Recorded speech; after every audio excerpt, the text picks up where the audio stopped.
What is up, everyone? So today I'm going to show you how to clean your tile with this haze remover. No, it's not for your grout lines to protect them.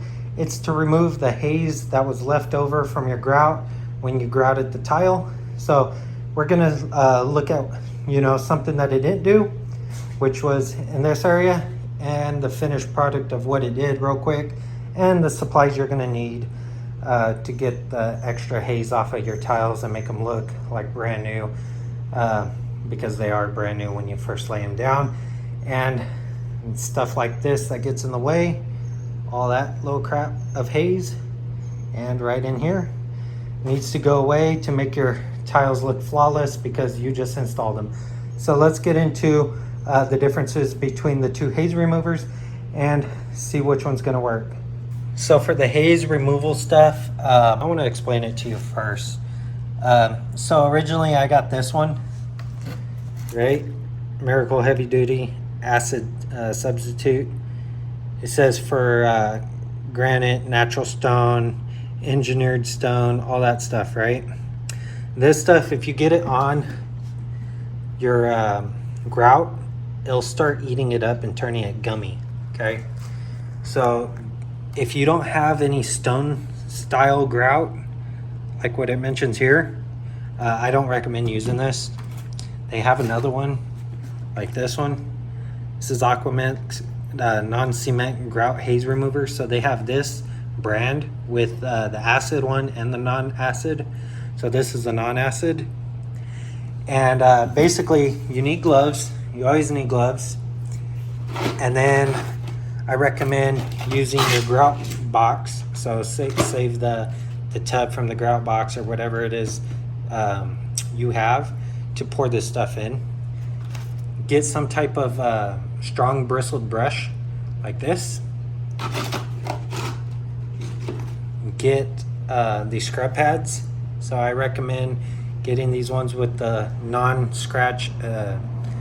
It's almost like a Brillo pad. And then the sponge on the other side.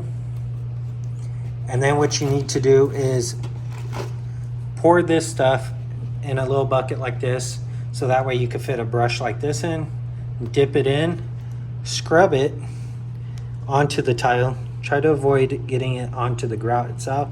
Scrub it in, keep going down.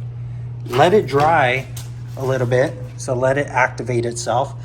This helps kind of dig that stuff into the areas that you need to be removed. It kind of uplifts it, and then let the solution do its work.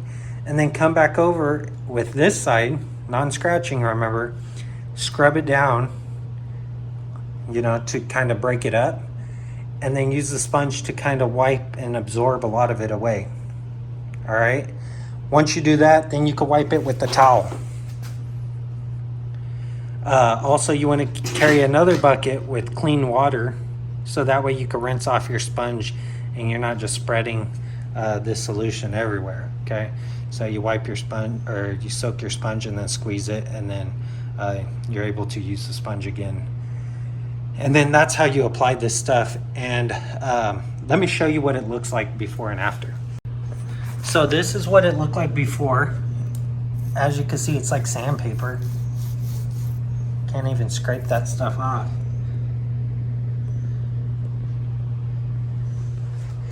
And this is the floor after. As you can see, it just pops it off. A lot of it just came off like dust. Okay, so there's none on the floor in this area anymore. So actually worked out really well. I do recommend it. I just figure I dropped this little mini clip on actually what I purchased and if it worked or not, just so that way if you're installing tile, you could buy this stuff ahead of time, and not have to worry about this haze crap, because as you can see, there was a lot of it, like all right here.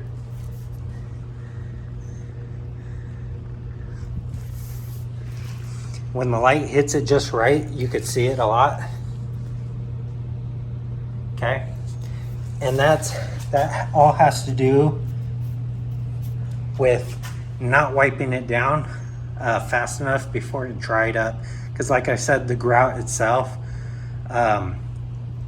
was like, it was weird. It was like a honey. So like once you put it down, it became like a thin film of like a honey residue that was like real sticky. And if you didn't wipe it down and you let it dry, the little granules that were on top of the tile would just dry up with it and then create like some type of like cement grout. Okay, and scraping it was okay. As you can see, there's some right there too. Scraping it helped, but what ended up happening is if you scraped it too much, you would get scratches like this.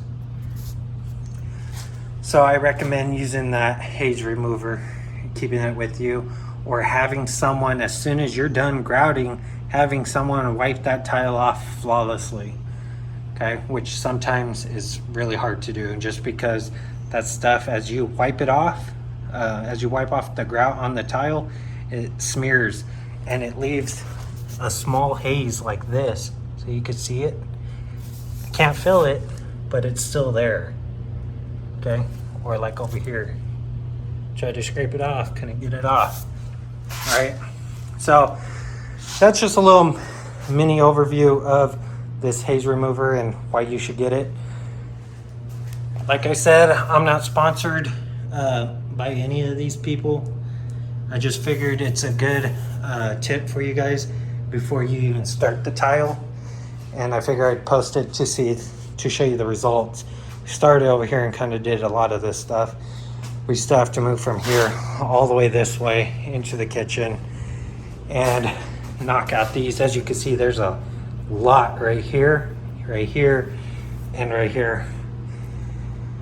It was just a lot to get rid of, and you don't realize it when you're laying down tile, but when you walk over it, this haze stuff gets dirty real quick. Okay, all this white stuff is just from the sheetrock, so that's no stains or anything. This is not the haze, this is part of the tile if you look up close. Okay, so all this will get mopped up, no big deal, but that's that portion of it. So as we were taking off the haze setup, we're also removing some tile for the kitchen, and the reason for that is, of course, if you watch the kitchen renovation video, we had a huge gap here, and I figured I'd put it in the haze removal, just because if you're doing tile, this is kind of part of the tile stuff. So what I ended up doing is I need to be able to recut this tile, just because there was such a large gap that I had to fill because there was a door frame here. And in order to get this old tile out, what I did was I used the grout removal tool, ran it across the perimeter just to get all that grout out, so that way when you use your hammer and tap everything, it doesn't transfer that energy to any of the other tiles, dampening each blow, and it also prevents the other tiles from cracking. So just bang on it, get it loose, and then really hammer on it to kind of crack it up into sections. And then I took my pry bar like such, and then I just ran it across the bottom like that and hit it, and the weight of the pry bar just kind of knocks everything up pretty easily. The mortar isn't soft, but it is like a rubbery texture, just so that way if anything drops on a tile, it kind of absorbs some of the blow instead of a hard surface on a hard surface, which would crack your it'll crack your tile. So you're going to want to use something like this, hammer and a pry bar, to knock this stuff out. So I just figured I'd show you how to pull up a tile with the haze video, just in case you need to do it in the future as well. After knocking out both tiles in the kitchen, what I ended up doing is needing to mix mortar. Okay, so the mortar I usually had was pre-mixed. I ran out of that stuff, so I'm going to use the stuff that I'm going to use for the tower tiles. So here's what I got for the shower tiles, and then I'll show you how I mix that. It's kind of a good thing that I'm putting in this video, because if you decide to mix your own, at least you kind of know how to mix it. The stuff I ended up getting, as you can see, is super powdery. I had to put it in this bucket just so it didn't leak out, because these bags tear easily. This is the VersaBond. Don't breathe this stuff in because it is probably bad to consume. But it's the VersaBond 2 set. So there's it says right here 2 set, and it's white. So since we're going white tile in the bathroom, it's good to pick up some white mortar, just so that way if it does show, it kind of blends in with your tile.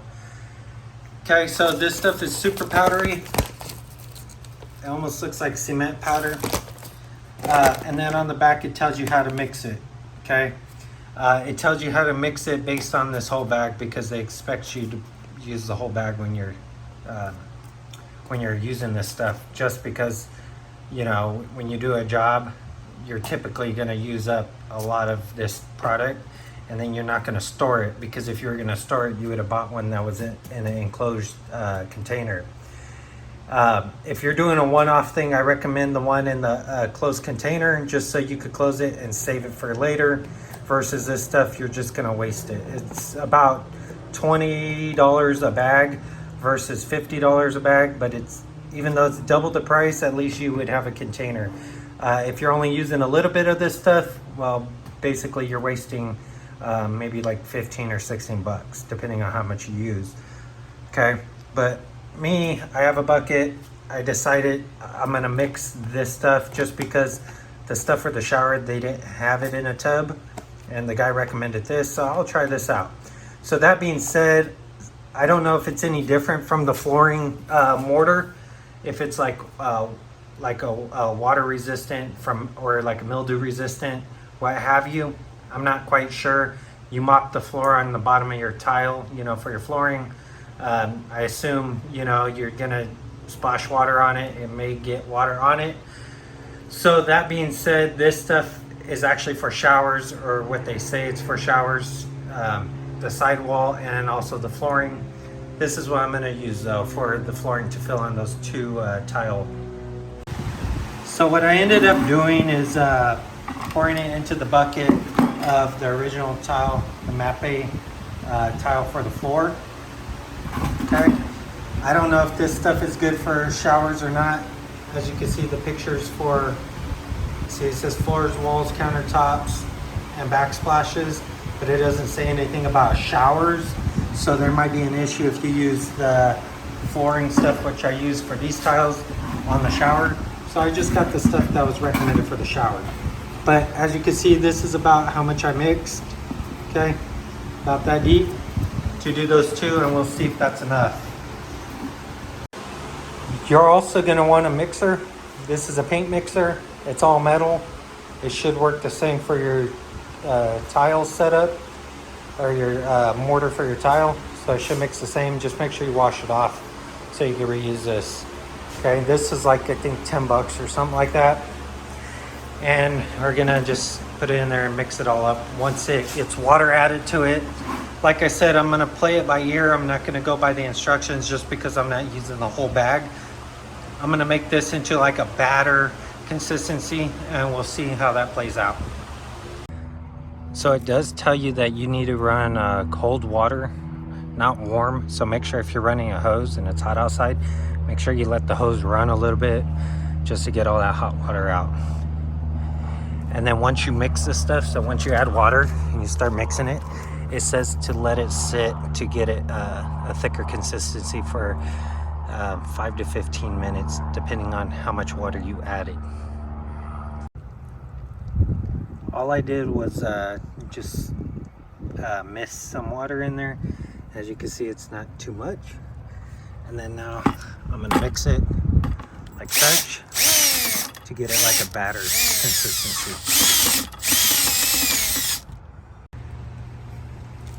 As you can see, I kind of doubled up on it.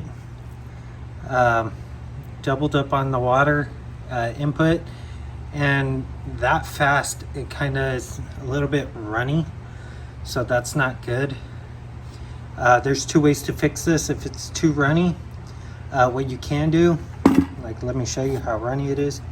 So to me that's a little bit too thick. I mean too thin.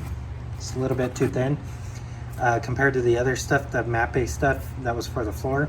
So what you can do in this instance is let it dry a little bit. So like leave it near a fan or outside just to dry up some of that moisture. Or you could add more powder to it and mix in more powder so that way you could find the consistency that you want. That's why I recommend it, purchasing it already pre-done, because just a little bit of extra water could really make this watered down. It goes from a nice thick consistency to a real wet consistency real fast. So if you're doing a lot of tile, what I do recommend you doing is using maybe 3/4 of the bag, putting water in it, mixing it, and if it's too wet, then use the other quarter to kind of regulate the thickness of your consistency that you want. That's just what I recommend. The pros might recommend doing it different. Like I said, this is a DIY project, so you tackle it at your own risk. So one of the reasons why you don't want it at a watery consistency or too thick of a consistency is if it's too thick, it's hard to spread out. It'll create air pockets and stuff like that. If it's too watery, when you go and trawl it, what would end up happening is the grooves won't hold their structure and fall over, and then your tile kind of shifts around randomly. So keep that in mind when figuring out the consistency that you want.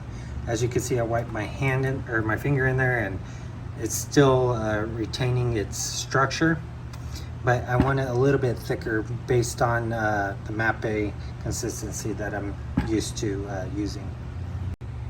I added some more to the top of it, as you can see. Not a thick layer, just spread it generously across the top to kind of cover it. Maybe about 1/8 of an inch in height as far as the thickness of powder built up. And then now I'm going to mix that in. As you can see, it's a lot more frothy looking, and it has a better consistency.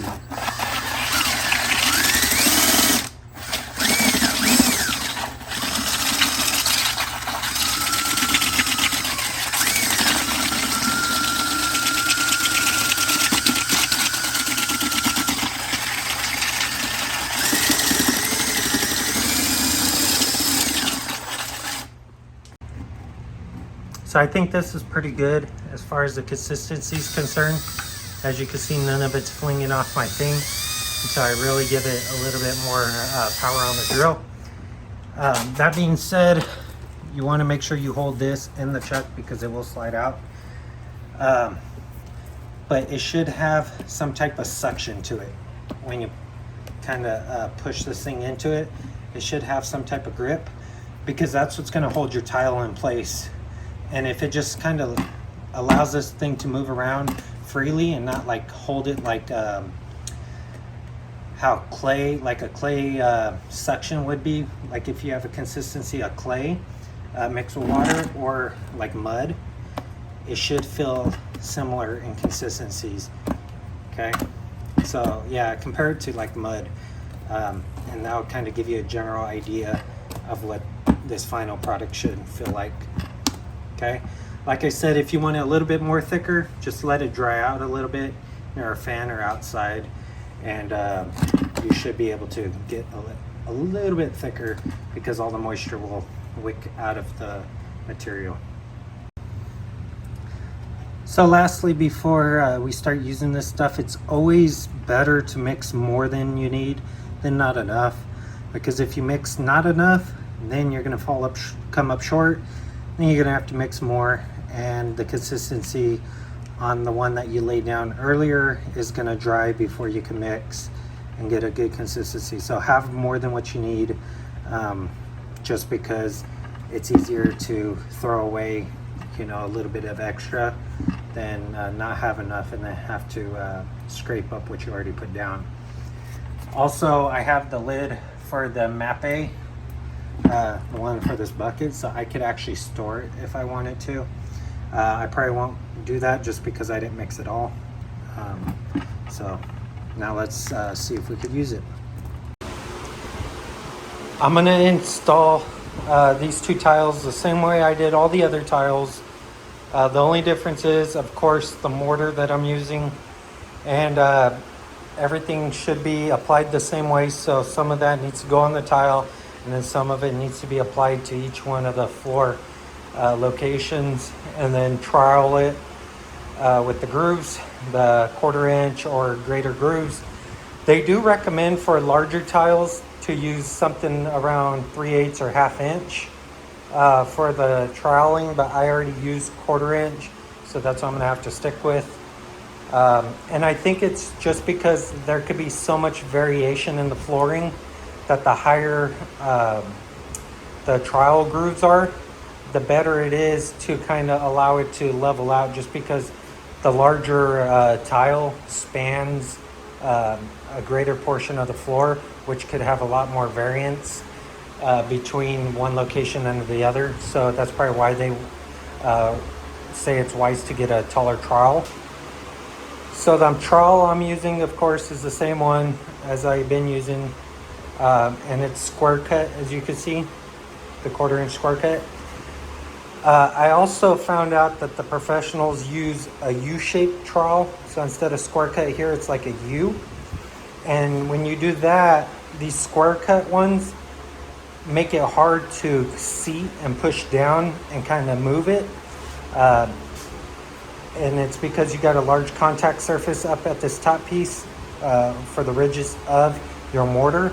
So the U shape, the dome shape, allows it to touch a tangent point of that dome. So if this is the trowel, the grooves. So if the grooves are like this and not squared up, like straight and square, and they were kind of curved at the top, it'll allow the tile to touch the tangent point of the grooves and then pancake down. So it allows it to compress down and flatten out that tangent area, because there's less surface contact between the tile and your mortar that you lay down. So I guess a lot of professionals prefer the U-shaped trowels only because it allows the grooves to be easily manipulated when trying to level this stuff out. So that's just something I found out, and I figure I'd pass along in this video just because I didn't know about it. You could also make grooves on your own. If you had a file, you could groove those square notches, the voids right there. So every single void, you could groove them out with a round 1/4 inch file, and then you could do the same thing if you would like.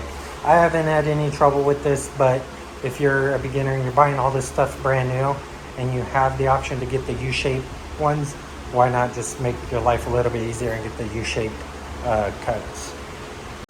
Since we're learning as we go, I accidentally didn't make enough to do both sides. I made enough to do one and maybe a third of this side, I realized, just because I wasn't able to gauge it. So I added a little bit more in there and added a mist of water. One thing I found out when doing this, as you can see, that gray compared to this gray, that gray is like a white, and this gray is like a little bit darker gray. And the reason for that is because I didn't mix as much water in this one. I just hit it with the mist on the water hose, mixed it, it started turning into like a clumpy like structure, like it was clumped together, almost like when you add water to batter, it clumped together. And then I misted it again with a little bit of mist, and then I hit it, it stayed clumpy, and then I really drove the tool into this, and then it started forming it all into one. You want this consistency over that consistency, because this consistency, if you touch it, it's like a frosting. This, if you touch it, it's like a mud or a clay when it's wet. Okay, you don't want that. That's like a slurry. This is what you actually need. But like I said, it's all about learning. And if I were to put the tile on this, it would sit a lot lower than these tiles.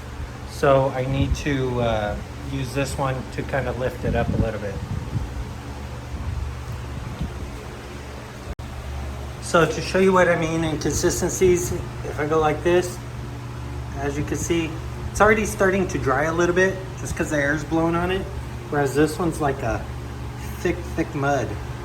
As you can see, can't really compress it too easily and it falls off as one unit. Whereas this, it kind of like drips. So that's going to complete today's video on the little product review on this haze remover, just so you guys had that information before starting this tile stuff. I did tell you to make sure you clean the tile thoroughly to prevent from using that, but if you failed to do that and you're wondering, you know, what to do next, buy this one, not the acid. It doesn't matter which brand you get or color. Just make sure it's not the acid one if you don't have stone style grout, because you don't need it. Okay, keep it off your grout as well. Just keep it on the stuff that you need to remove. So that's going to complete today's video. If you like this little quick tutorial on what to use, not necessarily how to apply it, but the little brief overview so you have that information, give it a thumbs up. It's greatly appreciated. If you want to see content like this and finish seeing the other content I have as far as the bathroom installs, stay tuned for that. But until next time, I'll see you all in the next one. Thanks for watching.